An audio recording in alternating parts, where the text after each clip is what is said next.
Para yo hablar de aceleración, tengo que conocer perfectamente qué es lo que está pasando con la velocidad. La velocidad es un vector que siempre es tangente a la trayectoria. Perpendicular a la velocidad se conecta ese punto con el centro instantáneo de rotación. Ese centro instantáneo cambia constantemente a medida que pasa el tiempo. ¿Qué es lo que pasa en una recta? Se mantiene la misma teoría. La velocidad sigue siendo tangente a la trayectoria. En este caso coincide con la recta, obviamente. Sigue también estando una línea perpendicular a la velocidad que conecta al punto con su centro de rotación instantáneo. Lo único que cambia aquí es que ese centro de rotación está en el infinito. Esto por ser una línea recta. En el movimiento circular podemos apreciar que el centro instantáneo de rotación no cambia de posición con respecto al tiempo. El movimiento circular es simplemente un caso especial de movimiento curvo. La aceleración la podemos dividir en dos tipos. Tenemos la angular, que se refiere al cambio de ángulo. Aquí tenemos un eslabón que está girando, tiene una velocidad angular, que la describimos como omega, y tiene también una aceleración angular. Esta aceleración angular, en este caso, fíjense que va contrario al sentido de la velocidad. Quiere decir que aunque el eslabón todavía se está moviendo hacia acá, él lo hace cada vez con menos velocidad, está desacelerando su velocidad angular. Esta es la que finalmente viene siendo la derivada de la velocidad con respecto al tiempo. El siguiente tipo de aceleración es la lineal, la aceleración normal y la aceleración tangencial. La tangencial, de más está decir que entonces es tangente a la trayectoria, y la aceleración normal es perpendicular a la aceleración tangencial, apuntando siempre hacia el centro instantáneo de rotación. La aceleración tangencial puede estar o no en el mismo sentido de la velocidad. En este caso también la tenemos al contrario, quiere decir el punto está desacelerando. Otro tipo de aceleración lineal es la relativa, y la de Coriolis, que ya lo vamos a ver más adelante. Análogamente a esta ecuación es simplemente la derivada de la velocidad con respecto al tiempo. Entonces siempre acuérdense que aceleración es la forma en la que cambia la velocidad. Si la aceleración está en el mismo sentido de la velocidad, quiere decir que está acelerando. De lo contrario, entonces está desacelerando. Aquí tenemos un gráfico B contra T, o sea, velocidad con respecto al tiempo. Vemos cómo cambia la velocidad. Este gráfico puede ser bien sea de velocidad lineal o de velocidad angular. Sirve para los dos casos este ejemplo. Fíjense aquí que la función de la velocidad es una recta. Esto quiere decir que en cualquier punto que yo me pare, siempre voy a tener la misma pendiente, y la pendiente en este gráfico es la aceleración. Por lo tanto, esto quiere decir que la aceleración en este caso es constante. El área bajo la curva en la gráfica B contra T es desplazamiento, bien sea lineal o angular. Aquí tenemos entonces escogido un lapso desde un tiempo inicial hasta un tiempo final. En la curva de aceleración, el área bajo la curva, entonces la variación de velocidad, la variación de tiempo.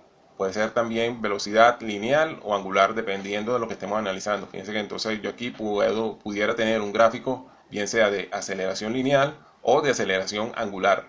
Las ecuaciones que describen esto las tenemos desde las 7.4 hasta las 7.6, después de las 7.10 a las 7.12. Estas ecuaciones se obtienen por integración de estas rectas, y cabe destacar que esto es válido solamente cuando la aceleración, bien sea lineal o angular, son constantes. Aquí tengo una gráfica a aceleración contra tiempo, pero en este caso la aceleración, fíjense que no es constante. Voy a acercar esto para acá. Aunque pudiera parecer una recta, realmente no lo es. Fíjense que aquí tengo una recta tangente en este punto, y aquí tengo una recta tangente en este otro punto. Si yo acerco esas dos rectas, no tienen la misma inclinación, por lo tanto la aceleración aquí no es la misma que esta, ni la misma que en el centro. Sin embargo, como este espacio de tiempo, esta diferencial de tiempo es tan pequeño, yo puedo asumir que ahí es constante. Entonces yo puedo perfectamente realizar esto. Fíjense que yo aproximo esto como que si aquí, en vez de haber una curva, hay simplemente una recta. Por lo tanto, una aproximación válida es considerar este espacio de tiempo con aceleración constante. Por lo tanto, cuando el delta t sea corto, puedo decir que la aceleración, bien sea lineal o angular, son sus respectivas velocidades entre un diferencial de tiempo. Esto nada más cuando el delta t sea pequeño. Es por este motivo que cuando yo hago diferenciaciones numéricas, mientras más pequeño tenga el delta t, más me voy a acercar a la curva. El libro de Miska tiene el ejemplo 7.1 en la página 171. Se trata de un ascensor que alcanza su velocidad máxima de 15 millas por hora a los 3 segundos. Se asume que la aceleración en ese periodo de tiempo es constante y entonces me piden calcular lo que es la aceleración y el desplazamiento. Entonces primero calculo el diferencial de velocidad. Si partir del reposo quiere decir que la velocidad inicial es 0, por lo tanto 15 menos 0 igual a 15 millas por hora. Esas millas por hora las convierto a pies por segundo. La aceleración, como consideramos la aceleración constante en ese periodo de tiempo, por lo tanto podemos utilizar esta ecuación 7,3 pies sobre segundo cuadrado. Es conveniente que yo compare esa aceleración con respecto a la de la gravedad. 22% de la aceleración de la gravedad. Para entonces yo encontrar el desplazamiento, utilizo la ecuación 7.5. La velocidad inicial, como es 0, simplemente todo esto se me hace 0 y me quedo nada más con esta parte. Entonces, un medio de 7,3 por 3 al cuadrado, que es el tiempo, me da 32,9 pies. Aquí tenemos lo que se conoce como un perfil de velocidad. Esto es simplemente una función de velocidad, pero a trozos. Fíjense que aquí hay aceleración, aquí la velocidad es constante, por lo tanto la aceleración es 0. Esto por ser una recta, si yo la derivo, me da que la aceleración tiene un valor, pero es constante. Como tengo una pendiente negativa, quiere decir que aquí hay desaceleración. Entonces, el ejercicio 7.2 del libro de Miska en la página 172 me pide que yo haga el perfil de velocidad de un actuador que se necesita desplazar 10 pulgadas, que tenga una velocidad máxima de 2 pulgadas por segundo y que la aceleración o desaceleración sea menor o igual a 4 pulgadas por segundo cuadrado. Por eso es que pongo esto en valor absoluto. Entonces me piden cuál es el perfil de velocidad de ese actuador. En este ejercicio yo tengo que empezar por lo que me están exigiendo, condiciono esa velocidad a esto que me están exigiendo. Si me dicen que la velocidad no puede exceder de 2 pulgadas por segundo, entonces me trazo esta línea. Ya yo sé que no puedo tener nada por encima de acá. Si me dicen que la aceleración tiene que ser menor o igual a 4, yo voy a utilizar el valor máximo que cumpla con esto, porque se supone que todo esto se requiere en el tiempo menor posible. Entonces yo voy a empezar de 0 y voy a tener una aceleración de 4. Y en determinado punto de la curva voy a tener también una desaceleración de 4 para llegar a 0. Fíjense que en esta curva igualito el área bajo la curva es desplazamiento. Todo esto que vemos en verde acá. Entonces aquí es simplemente cuestión de conocer el área de las formas básicas, triángulo, cuadrado, la ecuación de la recta. Fíjense que la pendiente de esta recta es 2 entre 0,5. O sea, yo empiezo por acá porque me dicen que tiene que ser 4. Entonces, bueno, me trazo una recta de pendiente 4, pero que no pase de 2 pulgadas por segundo, que es la B máxima. Entonces hago esa recta con esta inclinación y la paro aquí cuando llegue a 2. Y así voy, aquí va a venir lo mismo. Entonces yo calculo cuánto es el área de los dos triángulos, que en este caso son iguales. El área de cada triángulo es 2 por 0,51 entre 2, 0,5. Y entonces tengo que ahora hacerme un rectángulo cuya área tenga eso que me falta para llegar a las 10 pulgadas. Tenemos un punto A que está en una trayectoria curva. Él aquí tiene dos aceleraciones, una tangencial que es tangente a la curva y una aceleración normal que apunta siempre hacia el centro instantáneo de rotación y es perpendicular con la aceleración tangencial. La aceleración normal se le conoce también como aceleración centrípeta. Esto es porque está dirigida hacia el centro de rotación. Contraria a la aceleración normal, tenemos la aceleración centrífuga, que esto quiere decir que se aleja del centro. Si esto fuese una piedra conectada con una cuerda a la que le estamos dando vuelta y se rompe la cuerda, bueno, ahí entra la aceleración centrífuga, hace que la piedra medio mate a una persona. Nosotros vamos a trabajar es con la aceleración normal. Ya se dijo que la aceleración es el cambio de velocidad, pero fíjense que la velocidad, por ser un vector, puede cambiar tanto de magnitud como de dirección. Entonces, la aceleración normal es producto del cambio de dirección de velocidad. O sea, tenemos aceleración normal solamente cuando hay cambio de dirección y tenemos aceleración tangencial solamente cuando hay cambio de magnitud.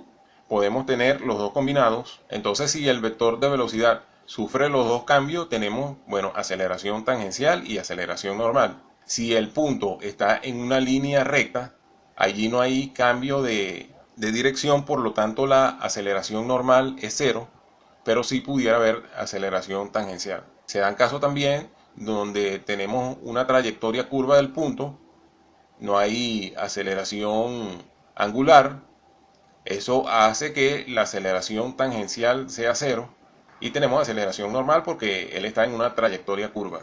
Si tenemos entonces en un punto, en un instante dado, los dos componentes de aceleración, la aceleración total no es más que la suma de esos dos vectores. Y entonces nos encontramos con la ecuación 716, que la aceleración del igual a la aceleración del punto A normal más la aceleración tangencial del punto A. La aceleración tangencial y la aceleración normal están definidas por estas ecuaciones, la 713, la 714 y la 715 del libro de Miska.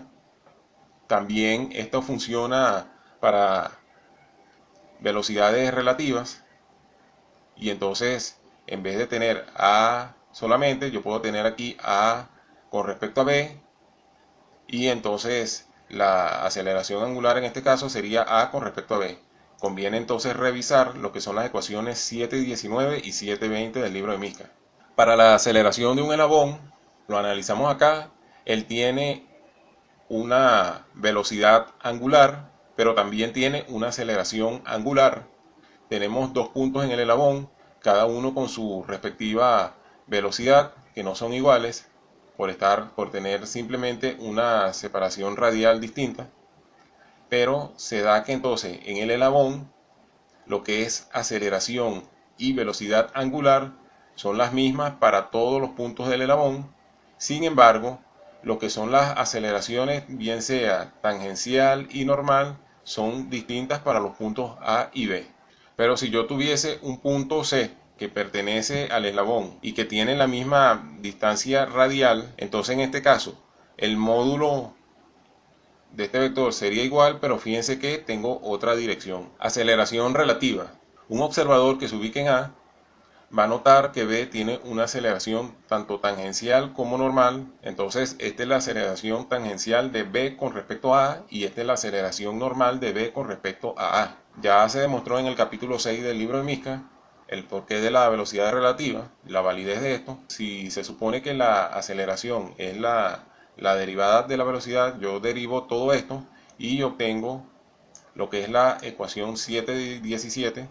Sin embargo, recuerden que la aceleración está formada por dos componentes, normal y tangencial, y entonces para resolver los ejercicios necesito expresarlo de esta forma. Esto es simplemente agarro cada una de estas y digo que normal más tangencial. Pasamos ahora a la aceleración de Coriolis. El concepto dice que es la aceleración relativa de un cuerpo que se mueve en un sistema de referencia en rotación debido a la conservación del momento angular. El momento angular es un vector que se calcula como la distancia radial por el momento lineal. El momento lineal viene siendo la masa por la velocidad. Por lo tanto, yo puedo decir que el momento angular es igual a R por M por el vector velocidad. Si una partícula entonces se mueve y necesita conservar su momento angular, la masa no va a cambiar, pero sí cambia este señor que está acá, su distancia con respecto al centro de rotación. Y para que esto se mantenga constante, por lo tanto, la velocidad tiene que cambiar. La conservación de momento angular la podemos ver en este gráfico. Yo aquí tengo un eslabón su centro de rotación es el punto A. Estoy analizando la velocidad en el punto B, que tiene una distancia radial de 10 debido a la velocidad angular. Entonces la multiplico por el radio y obtengo la velocidad lineal. Ahora me ubico en un punto E que tiene otra distancia radial con el centro de rotación. Yo puedo volver a calcular eso, pero también gráficamente puedo hacer esto. Una línea desde esta velocidad que ya calculé hasta el centro de rotación, y entonces la velocidad de el vector es perpendicular al radio y se ajusta a este triángulo que está acá. Ahora, ¿qué pasa? Si yo obtengo un punto que no está en ese eslabón, él simplemente tiene la capacidad de deslizar, pero obviamente se ve afectado por este movimiento de rotación. Como hay conservación de momento angular, entonces va a variar el radio, conserva la misma masa, por lo tanto tiene que cambiar la velocidad. Por técnicas de programación yo hice que este vector tenga esa capacidad. Fíjense la diferencia de velocidad. Aquí tenemos una sintetización del planeta Tierra. Si nos ubicamos en el polo norte y vemos la Tierra desde arriba, observamos que tiene una velocidad angular en sentido antihorario. La aceleración angular es tan pequeña que se puede aproximar como cero. Antes se tenía la idea de que si yo ponía un globo aerostático, lo hacía flotar, entonces la Tierra se iba a mover, yo simplemente tenía que dejarlo flotar y ya con eso iba a estar viajando. Eso no es cierto. Todos los objetos se mueven de forma solidaria con la Tierra, pero tienen también la capacidad de deslizar. Entonces, para tumbar esos mitos, un avión que se desplace desde Sudamérica hasta África, por ejemplo, va a tardar lo mismo que uno que vaya desde África hasta Sudamérica. Fíjense una cosa, la Tierra se mueve con esta velocidad angular, pero la circunferencia de la Tierra en el ecuador es muchísimo más grande que en este punto, por ejemplo. Entonces, como hay conservación de momento angular, las partículas que vayan hacia arriba, que viajen una distancia considerable, tienden a irse hacia este lado, y las partículas que vayan hacia abajo tienden a irse hacia este lado, simplemente porque esta tiene mayor momento angular que esta y por lo tanto se adelanta. Es por esta razón que los vientos que se perciben en el ecuador vienen desde el este, y si nos ubicamos en esta zona van a venir desde el oeste. El efecto de Coriolis es lo que hace entonces que los ciclones, huracanes, etcétera, en el hemisferio norte tengan sentido antihorario y en el hemisferio sur horario. Si un avión parte desde Venezuela, por ejemplo, hacia el norte, simplemente lo ponemos en esa dirección sin corregir más nada, él realmente va a realizar este movimiento. Es por esto que los pilotos tienen que corregir el rumbo. El efecto de Coriolis está presente en todas las partículas de la Tierra. Sin embargo, cuando las distancias son muy pequeñas, el efecto es despreciable. Aquí tenemos en el Ecuador un sitio turístico. Este es un video de YouTube que habla del efecto Coriolis. Entonces usted puede ir y este señor le hace una demostración de cómo en el hemisferio norte el agua se mueve para un lado y en el hemisferio sur para otro lado. Pero esto es pura charlatanería. Este señor primero se ubica sobre la línea del Ecuador, esta línea roja que ustedes ven acá, la línea del Ecuador. Entonces él ubica este recipiente encima de esa línea, pone agua, le deja que salga y muestra con estas hojitas, muestra que simplemente no hay rotación. Después entonces mueve esto hacia el hemisferio sur y se mueven de un lado y hace lo mismo en el hemisferio norte y entonces esto rota para otro lado. Pero eso es simplemente un truco. Él cuando coloca el agua aquí deja que repose un rato y entonces el agua cae perfectamente, y cuando se va a cada hemisferio él llena este recipiente de una forma que ya le imprime cierto movimiento al agua y entonces el agua rota como él desea. Estos son algunos de los comentarios que pueden encontrar en el video para demostrar que eso no es así. Tenemos una represa en Estados Unidos, lago Berryessa.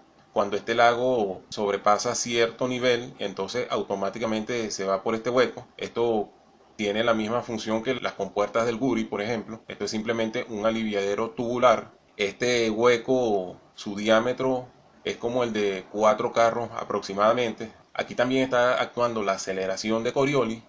Es una partícula que simplemente está en movimiento relativo con la Tierra, pero la Tierra está rotando, por lo tanto hay aceleración de Coriolis. Sin embargo, aún aquí, cuando para nosotros esto es una distancia bastante grande, esto comparado con el radio de la Tierra es sumamente pequeño. Aquí nos acercamos un poquito más y entonces notamos estas líneas que son perfectamente radiales. Ahora aquí sí estamos en un video donde demuestran la aceleración de Coriolis. En este caso, esta muchacha le va a tirar la pelota a este chamo, que es el que lo tiene al frente.